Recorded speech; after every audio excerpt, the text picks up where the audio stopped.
Thank you.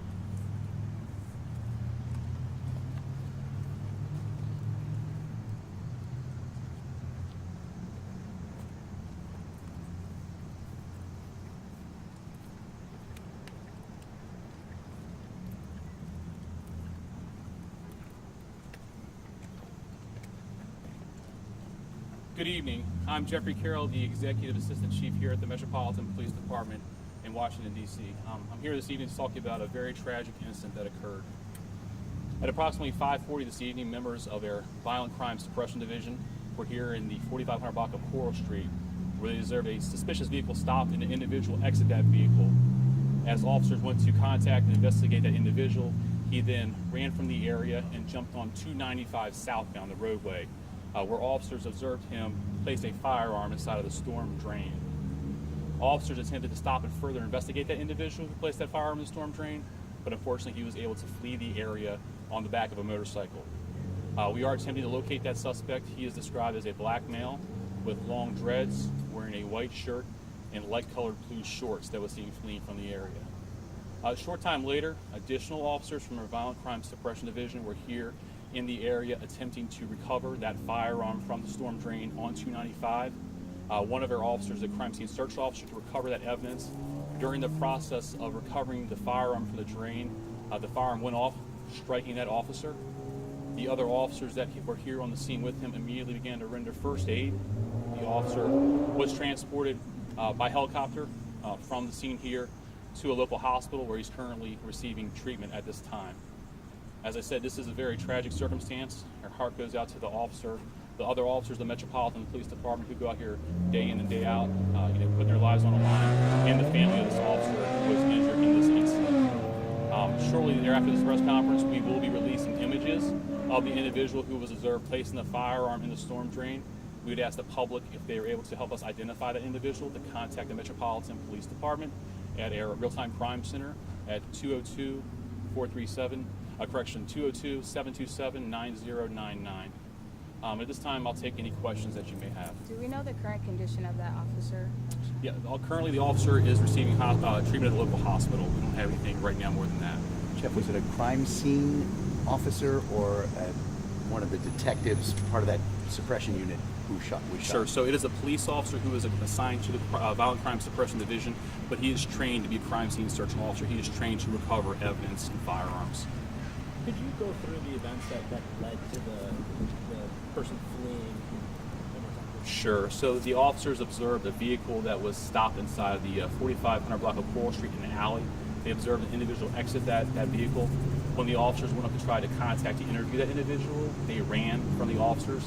The officers followed after, and he actually jumped from the service road area here onto the roadway of 295 southbound, the main roadway. When he jumped down, the officers were able to see him place a firearm in that storm drain that we talked about. He then ran in the roadway away from the officers and actually got into northbound 295, where he was able to get on the back of a motorcycle that was in traffic, and he left the area on the back of that motorcycle. Can you describe the situation with the officer covering that weapon? Was the officer fully down into the storm drain, reaching? Do you have any idea of that? That's all going to be part of the investigation. We do know at this point he was attempting to retrieve the firearm, but obviously in a situation like this, our Internal Affairs Division will come out to investigate the discharge of the firearm as it is evidence that was being recovered. Additionally, our detectives will investigate the individual who placed the firearm inside of the storm drain and try to identify him. We do have a lot of our law enforcement partners here from both Maryland and our federal law enforcement partners. The ATF will help to process that firearm once it's recovered by DFS. Our law enforcement partners in Maryland are also assisting with traffic as it comes into the District of Columbia while we continue to process the scene here. Jeff? Can you say where the officer was shot? Did the gun just go off one time, multiple? Sure. So right now the exact number of times we don't know. That will be part of the investigation. We do know he was struck at least one time. The exact location, I'm not 100% sure. It's somewhere in the upper body area. Was he And shot in can you the say head? what was suspicious about? Was he shot in the head? The initial information we get is somewhere in the upper body area. The exact location I don't know. And Jeff, The injuries need to be life-threatening. At this time, he's still receiving treatment at the hospital. The specific nature, I can't say to. We don't have that right now. Jeff, a couple of The effort from the other officers who were, I believe, instrumental in helping to save that officer. Sure. I mean, so as soon as it happened, obviously the officers were not expecting that, but our officers carry TECC, the emergency tech kits that have clotting materials in there, tourniquets, things like that. So they immediately placed on gloves and beginning rendered aid. They also notified DC Fire, and our helicopter Falcon responded over here. The officers were able to get him transported to the helicopter to fly him to the hospital as fast as possible. I know you had a question. Yeah, Jeff, two things about the guy going out on the highway. Was he lucky he, first of all, didn't get hit by a car? Secondly, I don't know what you call it when you carjack a motorcycle. Is that, he didn't know the person on the motorcycle. He just commandeered it with someone? Yeah, we have no indication that he knew the person, that the motorcycle he got on the back of. We do know that he ran in the roadway in the southbound lanes and then actually climbed there's a gap in the fence between the southbound and northbound lanes and got on the northbound side and jumped on the back of the motorcycle. There's no indication that he knows the person. However, that will be part of the investigation to determine if that is the case or not. And The can you person say on the motorcycle took him, like they were still. He didn't throw the person off. He kicked the motorcycle.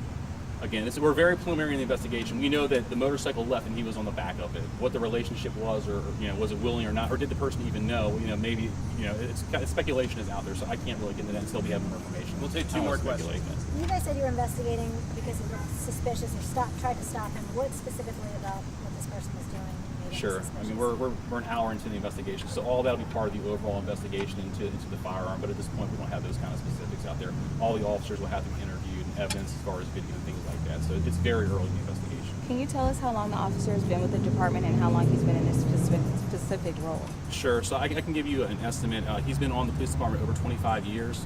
He has been assigned to our violent crime suppression division somewhere in the area of 15 years or so. So he's been there for a long time.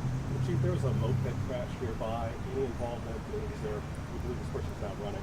At this time, we don't have any sort of indication that they are connected, but again, this is very preliminary inside the nation now, so we don't have any information on that. All right.